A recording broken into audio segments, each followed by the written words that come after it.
So I see a punch biopsy on unequal skin, and the first thing that catches my mind is it's kind of a square punch. Yeah, I agree. You definitely have a normal from here, I think a fairly normal surrounding cornea and a fairly normal epidermis. What catches my eye is the blue inflammation, which is kind of in clusters. What about these other? And then those, I looked at those. I was thinking granulomas, but I thought they were kind of spindly, so I went back and forth between those. So I think I see histiocytes in here, so it's in kind of the granulomatous category. Yeah. There's mucin for sure when you go a little bit on higher power for me. There's a little bit, not a ton, right? True. Correct. I was in between interstitial GA and then maybe early NLD. Okay, good. And that's about this case is a little harder than the average one because it doesn't look like this perfect necrobisis lipoidica. And sometimes NLD and GA can look alike. If you read the textbooks, they make it sound like they're always so different that anybody can diagnose it, but it isn't always the case. So sometimes there's some overlap. And there are a few clues that can help you. To me, this collagen does look thick and somewhat sclerotic. So that's why it had that square morphology that you mentioned a minute ago. And there's one other cell that you classically see in NLD that you do not see in GA. You know what that cell is? Plasma cells? Yeah, good. Anytime you get sclerotic collagen, you get plasma cells. So if you see plasma cells in addition to the diffuse palisaded granulomatous dermatitis, and classically you see that so-called layer cake morphology, but you don't have that here. No, you don't. It's kind of just, you're right, it sort of does look sort of like just GA in a way, but it's got this sclerotic collagen and there's plasma cells. So I'm going to have some photos. This is what it looks like clinically, as you all know. So clinically, they really don't look anything at all alike. And then you know everything there is to know about the treatment of NLD, which is impossible. So you can go to the next slide too. Okay, good. Why is there a grain zone here? Grain stacks are fairly common in NLD because you don't really get much epidermal involvement. So, it just basically spares the papillary dermis. So that's not an uncommon finding in necrobisis lipoidica. Sometimes in GA you can get perforating GA, but NLD actually usually does not involve the epidermis. And what are those whorls of cells? These are histiocytes. Okay. And they just happen to form like little small sarcoidal granulomas a little bit. So these are histiocytes. So these things, if you read the textbooks, they don't always read the diseases. Don't always read the textbooks. If you read NLD, they won't talk about having a sarcoidal granuloma in there at all. But here's one where it did, and so it just looked a little bit different. That's why it's kind of fun to get something that's a little bit different variation on the theme. Okay, this one is best diagnosed at low power. So this is a punch biopsy of non-equal skin. The epidermis looks quite normal. What stands out is a little superficial perivascular, but mainly in the fat. Good. There is inflammation in the septum. Right. I'm going to pull this off. And it's spilling a little bit into the lobule, but it's mainly granulomatous, and there's some lymphocytes as well, histiocytes. But what stood out were giant cell formation. So I think this is EN. Yeah. So this is a beautiful example of erythematodosis. If you look at low power, obviously you remember your paniculitis algorithm. So is it septal mostly or lobular mostly? Sometimes you get a little bit of periseptal inflammation in the erythematosum. And then you want to ask yourself whether there's vasculitis or not. And there's no vasculitis. Then you can say, okay, well, that's the overall pattern. Then what kind of inflammation is here? And yeah, there are some histiocytes in here. Maybe multinuclear. There may be some neutrophils. Sometimes you can get some eosinophils in erythematosum. But notice how thick that septum is right there. Normally, the septum of your fat is about 2 or 3 little wisps of collagen. This thing is massively thickened. And here's the granulomatous inflammation. And then you hear about this Meischer's radial granuloma. I don't use that term. all it is just granulomatous inflammation in a periseptal location associated with erythema nodosum. So I never use it, but that's one of the things that you can see that's been described. It's just granulomatous inflammation. So this would be a nice, fully developed lesion with the granulomatous features here. So we have photographs of this. Now, if you get this, you do need to make sure they don't have something else going on, because this is a cutaneous manifestation of a systemic illness. They can have sarcoidosis or cocci or histo or something else. So obviously you want to rule out anything underlying if they pop up with this condition. So you all know what that looks like. This is one that can be treated. Non-steroidals work pretty good for this. Okay. Very good. 48. Mario got here just in time. Okay, so we have a shape biopsy. Looks like non-apical skin. In fact, looks like facial Yeah, skin. yeah. It's got a lot of sebaceous lobules with relatively few terminal hair follicles. And I think that the striking thing are the brown colored deposits in the dermis. Yeah. And I think that this could be consistent with external ochronosis. Yeah, good. So this is cutaneous exogenous ochronosis. Now this is one of those kind of questions that's so easy to get quickly that the board might have to think about a couple of other questions to ask you. So what's actually being deposited here, and what is it deposited on? Or is it even really a deposit?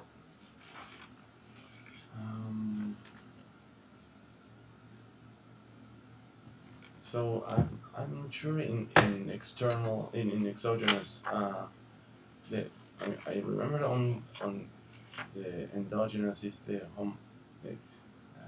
Homogentisic acid. homogentisic acid, and is it deposited on like among the collagen? Or I'm not sure about that. Good answer. Okay, good answer.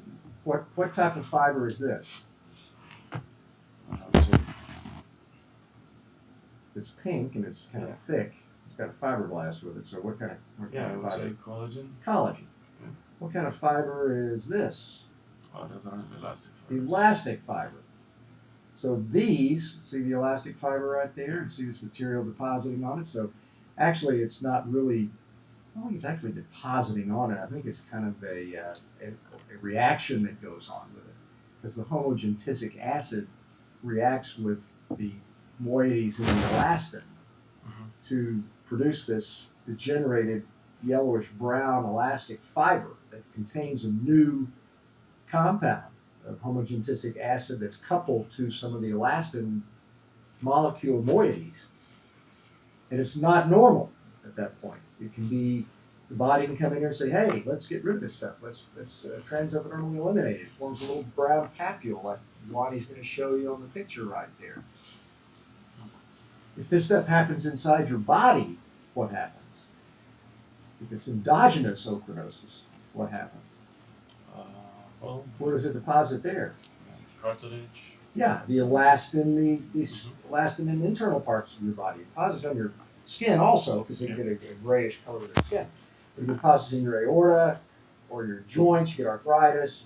If it gets in your heart valves, you can get abnormal cardiac function and mitral regurgitation and all sorts of nasty stuff that deposits in your eye. You can get problems. So this is just what's happening when you put it on the outside of the skin. See, this is real early. See this right here? It's super early. You just barely see the slightly brownish gray chemical reaction, little small particles going on right here. Kind of cool. Got it early. And also they talk about yellow-brown bananas. These don't look a lot like bananas this time, do they? They can look like sort of bear claws, clumps. They don't really look like bananas this time. Heart. Andy likes to sort of find morphology of the microscope. Here's a yellow-brown heart right here for Andy.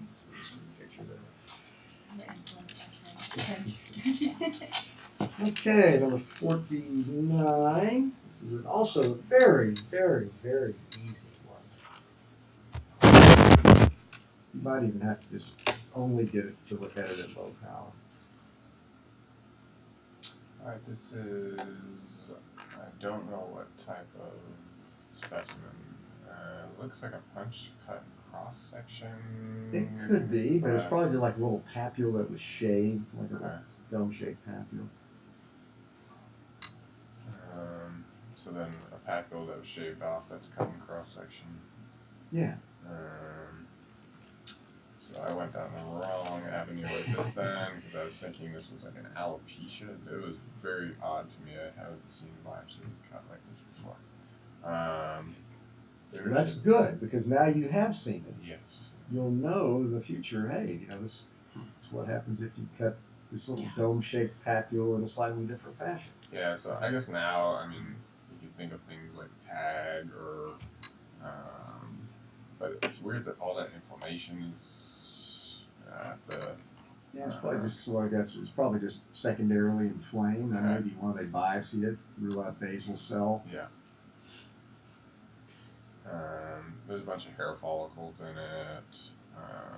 Pretty small too, aren't they? Yeah, so little vellus hairs. I didn't see any cartilage. A lot of dilated blood vessels, though, right? Yeah. Okay. And it's got a lot of fibroblasts in the background with an increasing amount of collagen bundles. And look at all these stellate fibroblasts here as well. Mm-hmm. Does that give any clues as what maybe they're doing with it? Small dome-shaped papule maybe on the nose, real basal cell. Yeah, I mean, angiofibroma, Yeah, but angiofibroma. the cut of this is really messing with my head. Good. Well, now your head has seen something new. You'll never forget it. I haven't seen an angiofibroma cut before. So now you have. So this is angiofibroma, and the board likes to ask questions about angiofibromas and things like that, don't they? Sure. What might they ask you about this? And I say, hey, there's 3 syndromes that are associated with multiple angiofibromas. TS. Yep. That's the classic one, obviously. Not usually Cowden's. Usually that's kind of, trichlomomas and keratoacanthomas and sclerotic fibromas.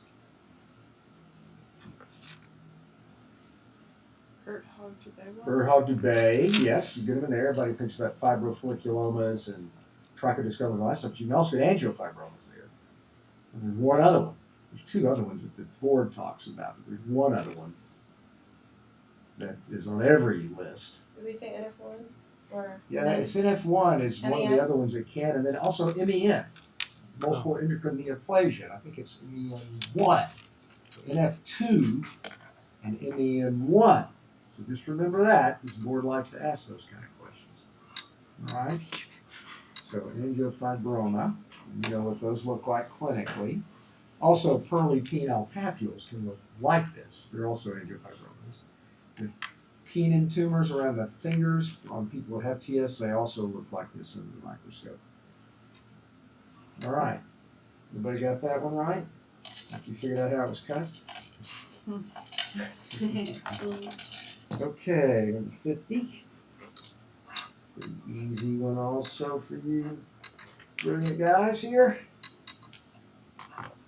Alright, so you have just a deep shave here, maybe a punch. Yeah, maybe a punch. Yeah. Looks like non-acral or volar skin. Looks like there's some spindly infiltrate there in the dermis. Okay, do you think it was an inflammatory or a neoplastic? I think it's neoplastic. Good. Any idea what kind of differentiation? Don't look super dark, so maybe mostly histocytic or. Okay, could be. And if they're spindle cells, then also maybe melanocytic. Yeah, melanocytic possibly. Good. Lots of pigment there as Lots well. of pigment. What was that pigment? Melon. Okay. How did you know? Well, if these are all melanocytes, then I guess that maybe at one time they were Is there a making that way to bigger. actually just look at it morphologically and tell if you just let's say you It's thought not these ref- organisms It's you not sized? refractile. Good, excellent, not refractive. So if you take it this power and you rack down your condenser, look at that. It really doesn't. It's not refractile at all. Mm-hmm. So it's melanin. Very good, excellent. So melanin. So what's the general diagnosis here?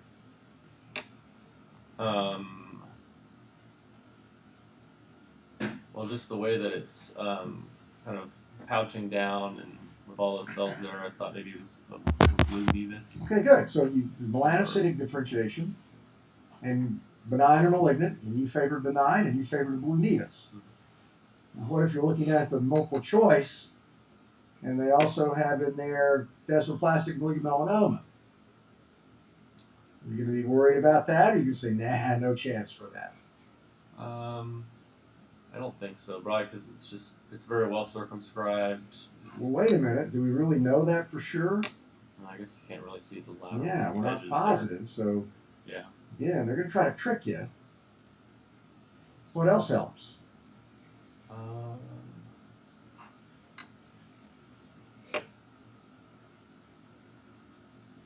Doesn't look like there's like any atypia or glial That's potential. good. That's very helpful. There's really no cytologic atypia. There are no mitotic figures.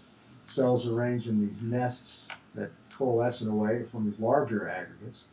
Mhm. The stroma is really not desmoplastic. It's really more sclerotic, which is more characteristic of this type of blue nevus than it is desmoplastic melanoma. There's no small lymphoid aggregates, and the stroma is not sort of fibromucinous, which is more characteristic of desmoplastic melanoma than the blue nevus. That's good. Also, there's no intraepidermal melanocytic proliferation, which you see most of the time in that lesion as well. So there's two main types of blue nevi. You know what those are? Yeah, common and cellular. Yeah, which is probably one of the worst naming. naming terminology in dermatology. Yeah, common and cellular. Because, cellular might be pretty common too. So it's not a really good way to call them. But basically, this one's got this, usually the so-called cellular ones have a greater degree of this kind of morphology, where there be a lot of cells in an area, at least in some areas. The other ones that are called common often are more spindle sclerotic, like this. So this was kind of a combined lesion in a way. It's got some features of more of a spindle sclerotic type of blue nevus and others that show more of a cellular morphology. All right, great. We're doing all the time. Let me get some pictures of it. We can spend all morning talking about blue nevi, but we're not going to do that. And anything else y'all need to show them? Okay. All right, next to them, what's wrong one? I chose the wrong side. 51. Okay. This is an important one because you need to know the histologic reaction pattern. You're not going to get the diagnosis of Fellows wanted here, but you can get the diagnosis in general on this. So what are we looking at here? So this is a shave biopsy. Yes. The pathology seems to be in the epidermis. Yes. We can see that there are areas of breakdown. On closer inspection, it looks like the cells are dying. So the morphology was acantholytic dyskeratosis. Perfect. Absolutely perfect. Focal acantholytic dyskeratosis. So that's what we call an epidermal reaction pattern. And that's seen in about 5 or 6 different diseases. So it's seen in Grover's disease. Yep. In that one you see focal changes. But this isn't exactly focal. Would you, if I told you this came from a wide straight itchy eruption in a 70-year-old man, would you say it can't be Grover's? I would say it's less likely that it's Grover's. Okay, that's good. So where else do you see it? You can see in Haley disease. Not as commonly in Haley. Usually that's more of a diffuse pattern, and Okay. usually you don't get as much dyskeratosis there. In Darier's. Darier's, absolutely, you can see it. You can also see it in warty dyskeratomas. Warty dyskeratoma, good. And HSV. Not as common in Not as HSV either, to be honest with you, because that's Okay. really does not give you the dyskeratosis as well, multinucleated cancer. It's a little bit different in that. But there are a couple others, real quick, that you can see it in too, besides those. Okay. Any other ideas, or have I stretched your brain as far as it'll go? I think Getting you ready stretched to a little. getting ready to spring back like an elastic rubber band, or I think that's about. okay, good. Anybody know a couple other places where you can see focal acanthlytic disc keratosis? I don't recall the name. There was like a rare follicular variant, right? Yeah, familial disc keratotic comedones. Yeah. Comedones is the real way to say that. I refuse to say that in that fashion. And then also in just a solitary acanthlytic keratosis, which I believe this one is supposed to be. You would never know that from here. But just know that sometimes you can see a solitary lesion that come in as rule-out basal cell carcinoma. You do a shave biopsy of it. It shows this. Solitary acanthlytic keratosis. You see the same thing with solitary epidermolytic keratosis, also just called solitary keratosis, is the old name for that. We get epidermolytic hyperkeratosis of the epidermis. Same concept. So the concept of epidermal reaction patterns. We spent all morning talking about that too. And then there's also 5 different histologic variants of Grover's disease. You know those, right? I don't have to ask you? No? Preferably not. Okay. All right. 52. All right. All right, so we've got a punch biopsy here on hair-bearing site. Yeah. I immediately eyes kind of drawn to the mid part or the deep dermis here above the Good. fat, where I see just diffuse infiltrate or diffuse amount of kind of gray cells. Good. Excellent. Excellent. And they looked very well circumscribed in the sense that it wasn't going up, it wasn't pushing up against the epidermis, and it wasn't invading down Yeah, into the it fat. seems like, if we were going to be like a geometry expert and we wanted to extrapolate this in, it seems like it might be a round nodule. This is the edge of it over here, so because we don't have the whole thing. Yeah, but yeah. Let's say like we threw some tangents off of here and here and here. Maybe it's going to be a round nodule, not too much bigger than this. Although sometimes these things can be pretty big and still be benign. So you want to break the rule sometimes. So the key is what this is in here, right? Yeah, so when I went to higher power, I saw these kind of pale gray cells that looked benign appearing, and And you say benign appearing because they didn't have a lot of mitotic figures. They were Yeah. all very Good. respectful of each other. yeah, And, yeah. they're That, all I haven't very heard that one polite. before. That's a new one. Hello, how are you? I'm fine. Yeah, You know, they're I'm very respectful cordial. of you. So I went with granular cell tumor. There's certainly no necrosis on moss. There's no Yeah. striking polymorphism or abnormal nuclear cytoplasmic ratios. Everything seems like, you're right, it's like a little bland, pleasant little infiltrate, right? So we got to figure out what these cells are, though, don't we? Yeah, I went with granular cell tumor. Good. That's Yeah, that's so where with we your are. cytoplasmic magnification, there's granules in here. Good. So let's say you thought maybe this might be a kind of weird xanthoma and you wanted to prove that it was a granular cell tumor. What would you do to sort of show that? What stain might you apply to this? Gosh. You may not have heard of it yet. You're getting ready to learn it. Anybody know? I mean, it's a neural. Yes, it is. It's thought to be Schwannian, and this stuff is thought to be breakdown products of Schwannian of myelin inside lysosomes. It's sort of almost like a lysosome storage disease of myelin, is a way to think about it. So yeah, if you think it's neural, what are you going to stay in with? S100. Yeah, S100 protein. These light up like a Christmas tree with S100 protein. And because this stuff is myelin and it's kind of being gobbled up by lysosomes, it also stains positively with PAS. So I thought, initially when I looked at this, I thought granular cell, but I talked myself out of it because of the color. Oh, Because it's supposed to be deeply eosinophilic, and I thought it looked sort of blue, so Yeah, it's kind of got a bluish gray. I mean, Yeah. and a lot of that depends upon the lab too. Yeah. You know, so you can see that it's kind of pinkish in here. It's not as pink as the collagen, but it's a little bit kind of grayish pink. So this is a granular cell tumor, and one of the other things about granular cell tumors is they often, critical photo, occur on the tongue of African Americans commonly.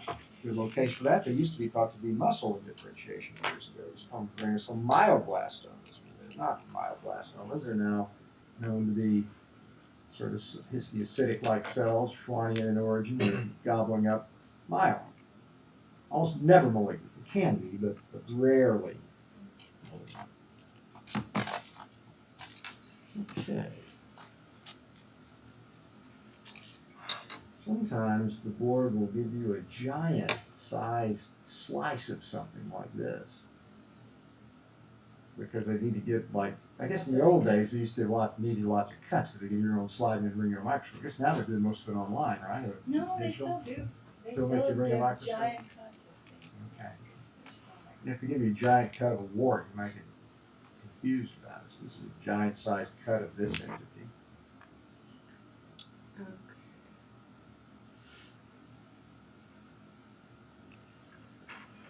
With this one, there are deposits. What stands out in this cut is that there are these deposits of this pink kind of feathery material in the dermis. Okay. And it's surrounded by histiocytes and multinucleated giant cells as well. Good. The material looks like gout to me. Good. Yeah, there's very little in the skin that will look kind of this feathery color like this, other than gout. So this is virtually pathognomonic of gout when you see this. So fix this in your brain so you'll know what it looks like when they put it on the board examination. So all the histiocytes are coming in trying to, they say, hey, this stuff shouldn't be here. Your body's trying to get rid of it. So it's a secondary granulomatous inflammation. It's not a primary granulomatous disorder. It's a secondary granulomatous inflammation due to the gout, which is serving as a foreign material. So what's in the differential? So you're going to be looking down at a board, multiple choice. What are some things they're going to put down there to try to fool you? Lipoid proteinosis. They could, yeah. Does that usually look this deep in the skin? No, it's usually more papillary dermis. Yeah, absolutely. Sometimes gout can also be a little higher up. It sure can be. But what's the most common clinical scenario where we see gout as dermatologists? And we see gout, maybe a tophus, Yeah, where do you see that most common? ear. Yeah, the ear. Good. It kind of looks like chondro or something like that. You just kind of stuff this transit from the limb. We rarely see this as dermatologists. We see that more commonly with the ear. What else might they put down here? Amyloid, maybe. They might. Maybe. They might. If they really wanted to catch somebody really asleep at the wheel, they might put that down. What else? Well, something that really could sort of look like this. I'm not sure. Okay, that's a good answer. Anybody know? A foreign body reaction? Yeah, like maybe a filler.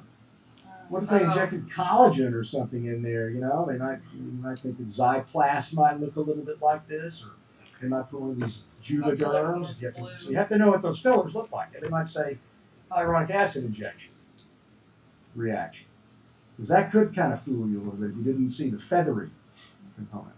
So beware of that. Those are the kinds of things not put on.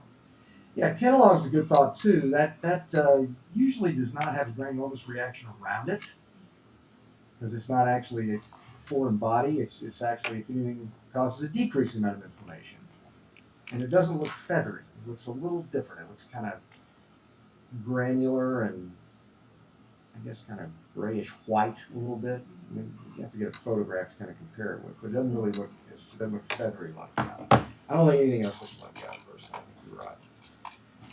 Okay, number 54.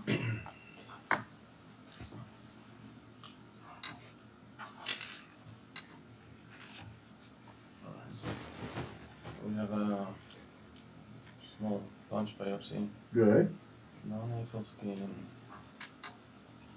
What is striking here Is it possibly close to acral skin, maybe?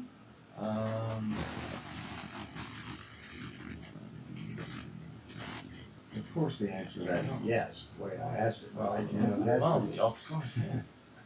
I mean, So it could be. It's not on a volar skin, but what if it's on the back of somebody's hand? When you get older, and little lady, little old man, on the back of their hand, they get lots of this stuff, and then sometimes they get a little minor trauma, and they get this stuff going on. And then sometimes you get this. So the striking two things are, well, three things. There's the atrophy of the or flooding of the epidermis. Good, thinning of the epidermis. Then this amorphous material deposited in the dermis. Okay. So you said it's amorphous. Yes. What color is it? Very, very pale pink. Yeah, or maybe I kind of like blue-gray a little bit. Okay. Bluish gray. We have to. But yeah, you're right. Match our Maybe it looks scale. pink to you. That's okay. That's fine. That's fine. To me, this is more pink here, All right. and this is more bluish gray. Bluish. Okay. Can see that too. And then there's a lot of solar elastosis Yeah. down underneath, Tons of it. and Tons of solar elastosis. And then all these red cells. Yeah. You think that's just an artifact of the biopsy? could be. Could be, but I bet But not. the way you ask, I would say no. Good. you read my mind. That's a good skill to have. So what do you think's going on with all these red cells here? Well, probably there was some sort of trauma. Yeah. And so what does it look like clinically? Like hematoma. Well, or a little old man, little old lady, they bonk their hand on the cabinet and they pull out the peanut butter or whatever, or they're insure. They probably got a little solar, like ecchymosis. A little solar purpura. Senile purpura. We don't ever use that word anymore. You never say senile. But you can say solar purpura. That's politically correct. So you got solar purpura, you got solar elastosis galore, you got thinning of the epidermis that you noticed, and you got this amorphous material that's also got these things in it. What are these little things I'm pointing to? The cracks. Yeah, cracks or clefts. Slabs. Clefts, fractures. So that would be consistent also with colloid Yeah, milling. colloid milling. So you see sort of blue-gray jello with cracks in it. Think colloid milling, especially when it's on severely sun-damaged skin of an old person. What do these things look like clinically? You can see them like yellow spots. The yellow. They're kind of papules. translucent papules, on the back of somebody's hand, most commonly here, doesn't the arm. There's a juvenile form of this also, which I'm not sure that's the same pathophysiology, to be honest with you. But this one is really due to sun damage. So solar alteration. You get those papules. You get a lot of bad things from the sun, other than just solar elastosis and wrinkles. What are a couple other solar-related things that you can get besides colloid milling? Well, like Cancer. exactly. Yeah, Actinic- of course. actinic keratosis. Obviously that. Favre, Yeah, Father Rotten Show.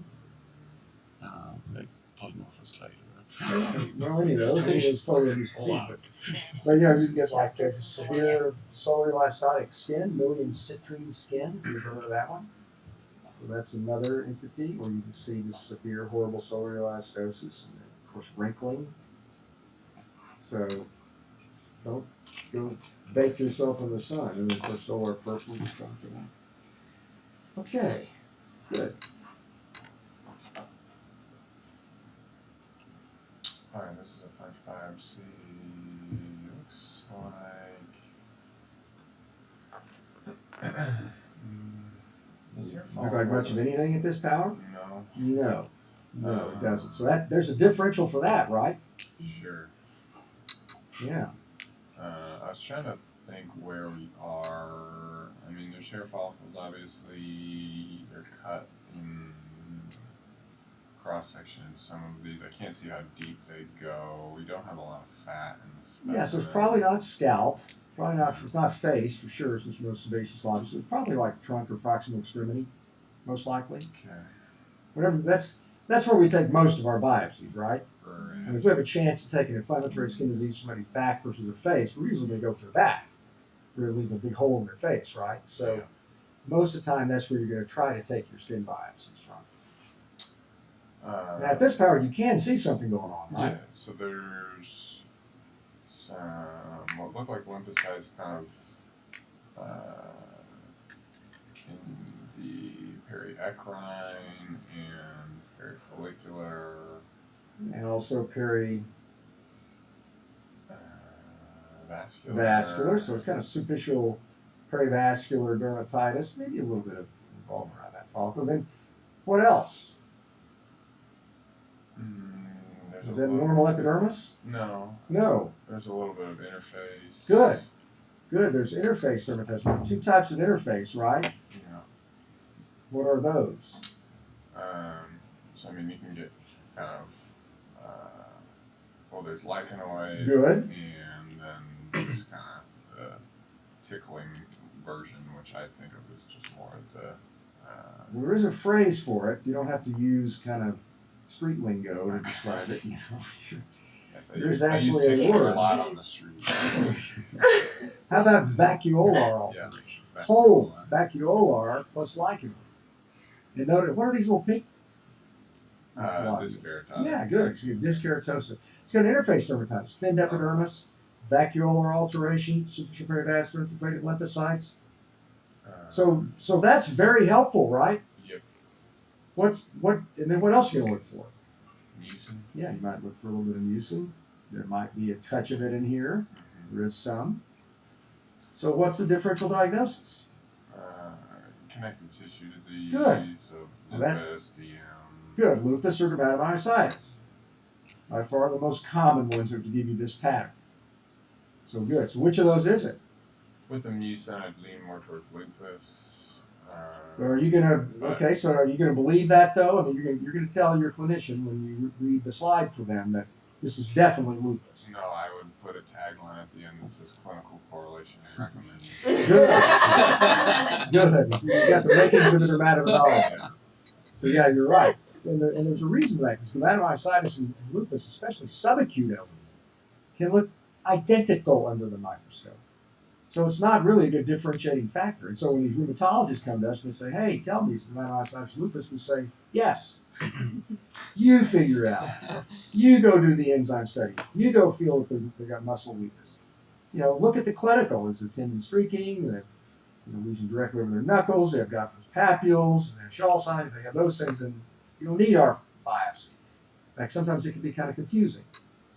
So just remember that, because you're going to be asked by at some point in your career, some rheumatologist is going to ask you to tell the difference between lupus and dermatomyositis. You need to be prepared to fight them.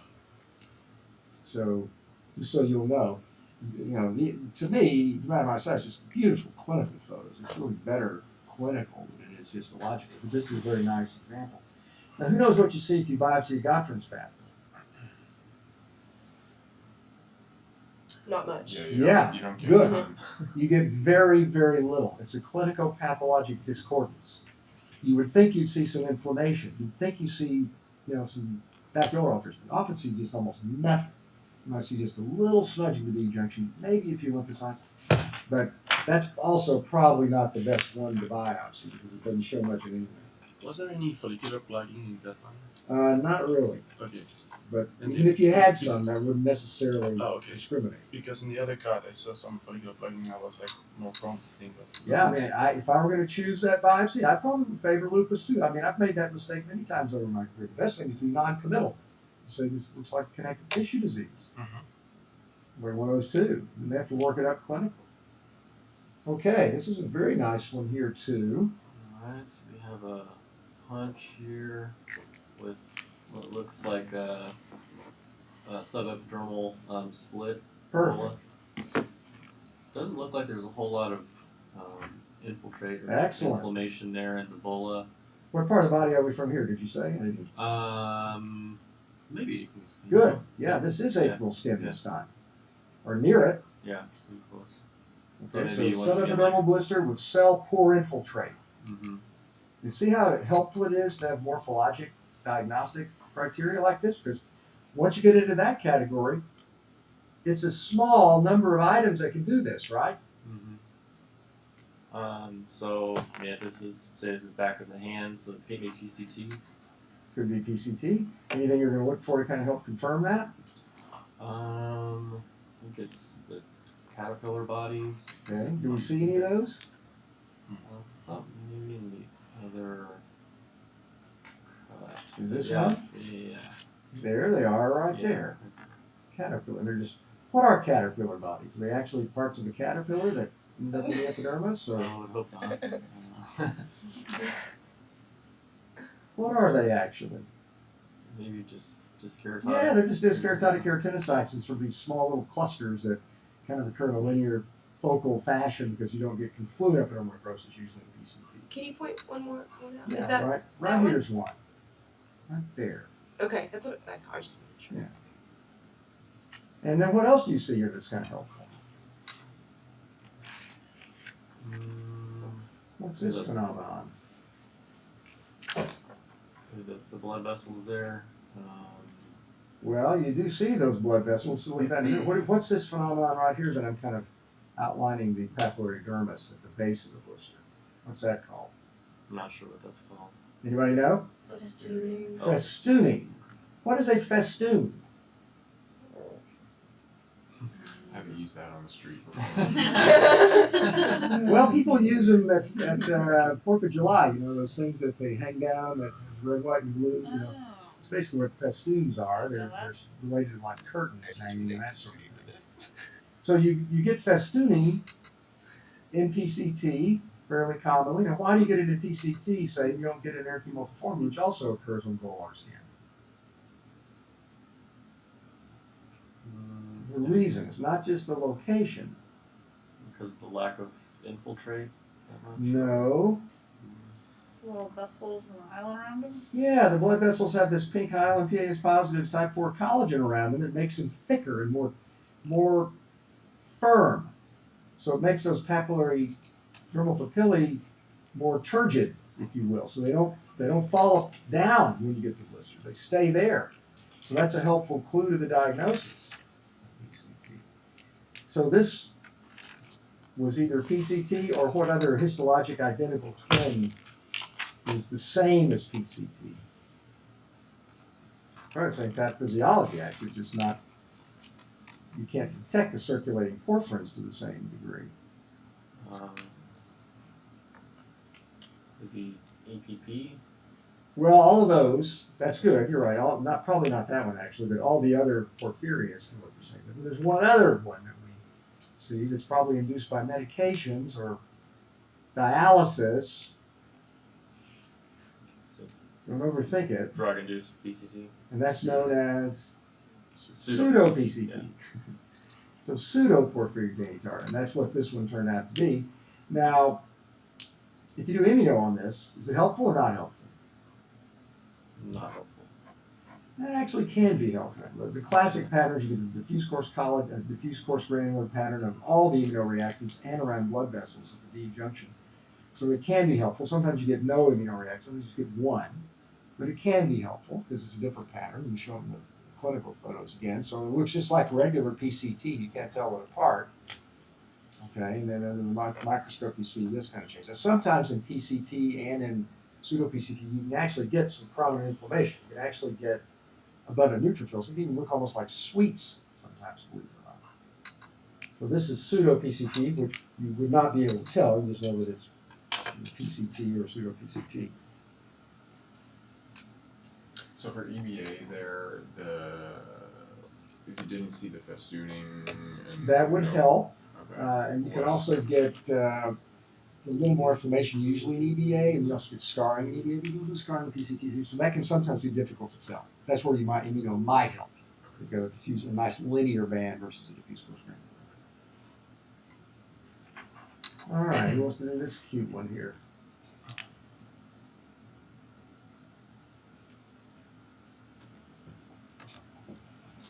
So this is a shaved biopsy, and there seems to be collections of cells within the dermis. Yeah. I thought that they were kind of in a jigsaw puzzle pattern. So you think this is an inflammatory or neoplastic? I thought it was neoplastic. Benign or malignant? Benign. Differentiation? I wasn't 100% sure. Epithelial or non-epithelial? Non-epithelial. Non-epithelial. Yeah. Okay, so what are the most common non-epithelial?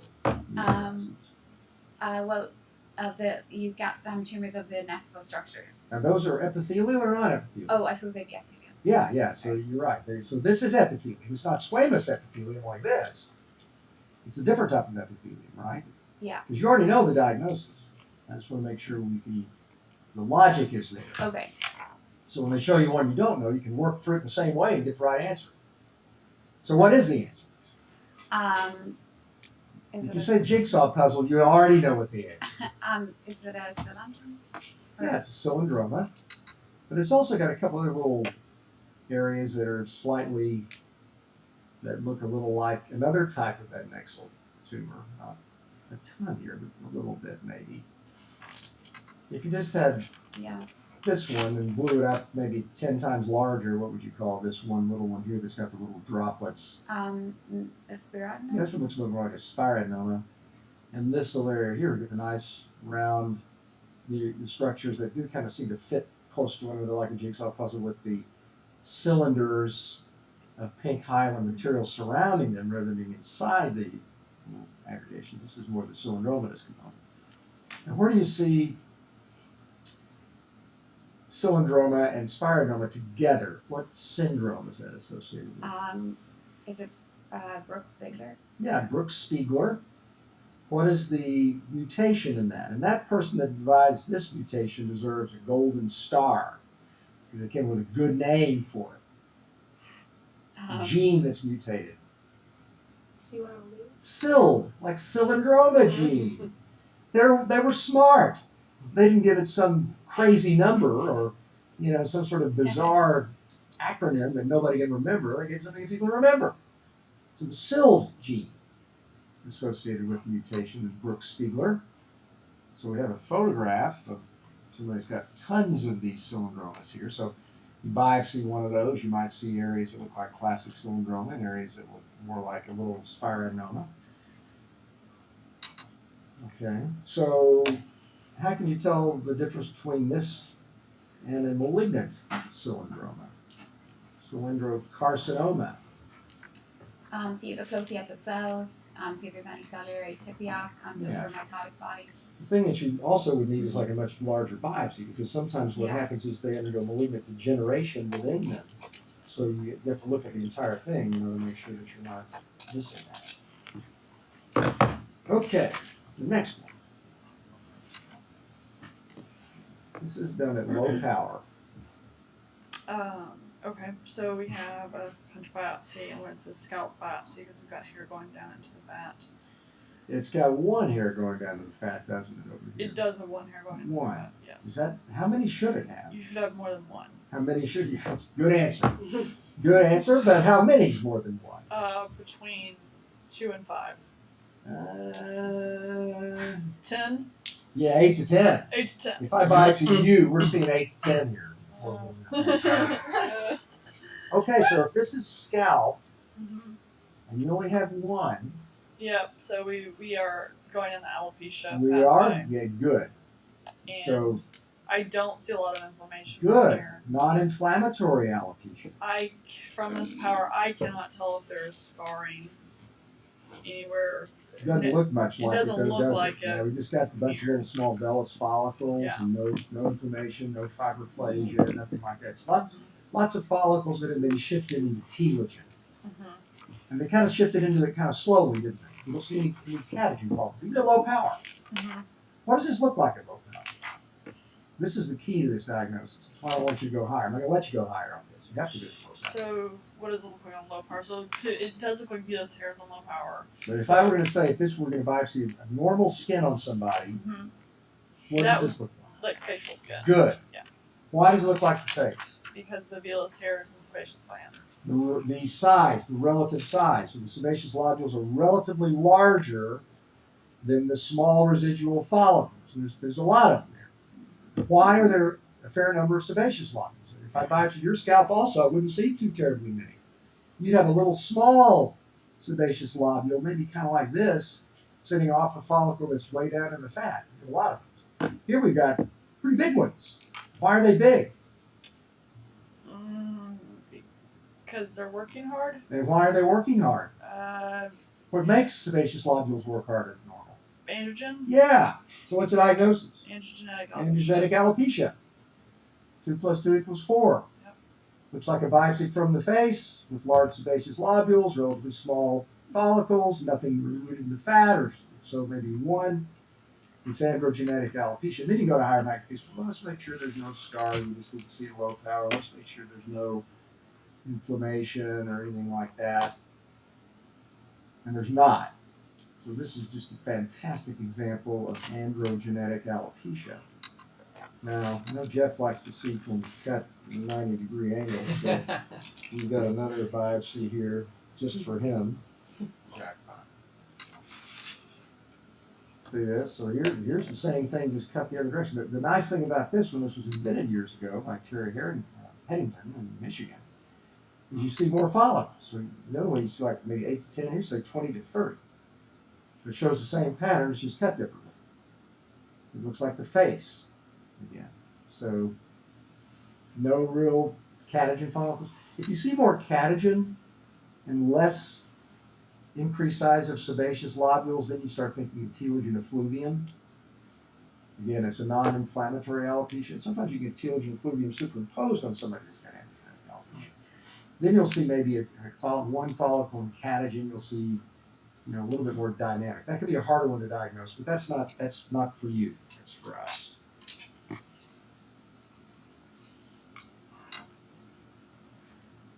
Okay, another very good little lesion to know here.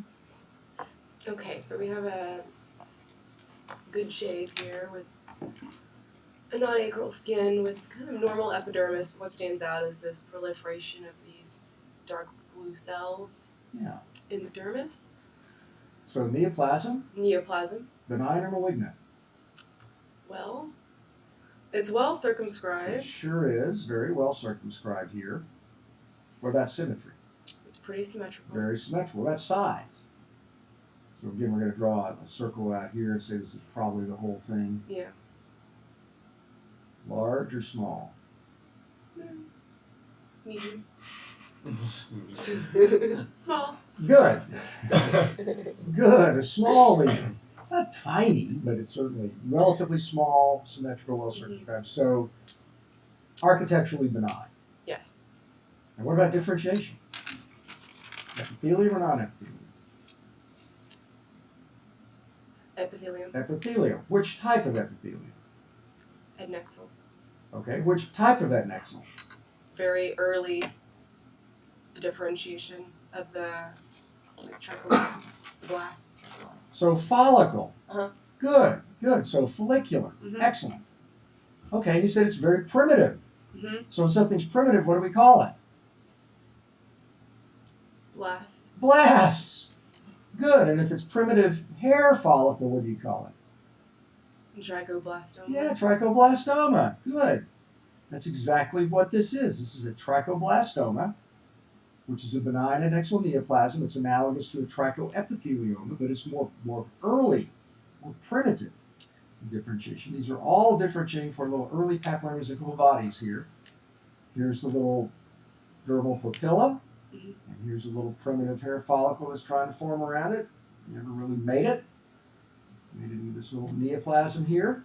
I've never seen one with so much inflammation. That can happen? Yeah, it just happened for some reason or other. What else did you think about? I thought about Merkel cell with all the inflammation and the deep blue staining cells, and they weren't perfect islands. So I was thinking, because I know they can have like a nesting pattern or like a trabecular pattern in Merkel. So I was considering that. It's worth looking at a Merkel again, but you can see these are forming little plant structures. Yes, They're primitive, they're close. just deep toward the follicle here. Notice there's no clefting between them and surrounding structure. There are a couple of mitotic figures. Mm-hmm. Would you expect that? Yes. Sure, any kind of blastic epithelium that's really proliferating, Yes. you're going to get mitoses. So that doesn't mean it's malignant at all. Mhm. These things can undergo malignant degeneration. There's about 5 or 6 types that have been described in the literature, but this is a classic sort of small papular type. It's a very nice example of it. And looking at the stroma too, the Stroma, stroma. I was going to mention that too. The relative relationship between the stroma and the epithelium. Stroma is about equal, if not in some cases more prominent than the epithelium. Okay. Something like a Merkel is the opposite structure. Mhm. It's just diffuse cells everywhere. They're very strong. And then we got a picture of it, which they kind of look nondescript. So they usually kind of come in a rule-out basal cell or something like that. All right, the last, very last one of all. So we have a shape biopsy, Good. and from this power, What part of the body are we talking? this looks like. I remember having seen this and thing. Yeah, this looks like mucosa. Good. Excellent. There's Very no clear. stratum corneum really Yeah. to speak of. It's got a pale outer surface because it's got glycogen in it. Yeah. You think this was an inflammatory or neoplastic process? Well. Oh, I know that you know the right answer. I think it's neoplastic. Good. What kind of differentiation? And I think it's melanocytic. Good. But I've never seen something like this before. Oh, yes, you have. Well, maybe in other parts of the body. Good. What other part of the body did you see it? Have you seen it in? Maybe on the face or. Basically, it looks like there's this proliferation of what I thought it are melanocytes in a pagetoid distribution. They are like all over. Most of the cells, the pigmented cells, are down here, aren't they? Yeah. And they're, look at these. What is this? Oh, that's pigment. It is, but where is the pigment? Between the. Between the keratinocytes. Mm-hmm. Can you appreciate these little long, little dendritic structures here? Yeah. So these are melanocytes with dendrites that are intercalating with the overlying keratinocytes. They only go to about this high. They're not really going all the way through the epithelium. This is just these are glycogen inside these cells. That's normal for this mucosal surface. So what do you think this thing looked like clinically? Like a macule. Yes. What color? Probably dark brown to black. Good. So what's the diagnosis? Lentigo. Yeah, mucosal lentigo. Excellent. Here's what they look like. Now, if we were worried about melanoma, so the board's going to put melanoma as a choice, what's going to make you think more melanoma? Well, I thought it was a melanoma, but I was confused with all the cellularity. They're very heterogeneous cell populations. All this stuff is just yeah, vacuolar change in glycogen in the keratinocytes. Don't let that fool you. But these are the neoplastic cells down here. And you get mucosal melanoma, you'll start seeing some of these cells will have some cytoplasm around them, and some will be present above the junction. And these dendrites will be very long and very fat, and they'll extend higher than here. So that's when you start worrying about mucosal melanoma. Okay, so this is mucosal lentigo versus mucosal melanoma. And you can see the same thing on the mucous membrane of the genital area. There are mucosal lentigenes with syndromes. You need to know those. Poitiers, Cronkite-Canada syndrome. So remember those also. Lozier-Hunziker syndrome has got multiple lentigos. Leopard. Carney's complex, those kind of things. So you have to know all those. But the main thing morphologically is just those dendritic melanocytes that are just at the base of cellular, with a little bit of involvement up, but not all the way to the epithelium. Okay, very good. You guys ready for Thanksgiving here? Thank you. Thank you You're very welcome. much. Happy Thanksgiving.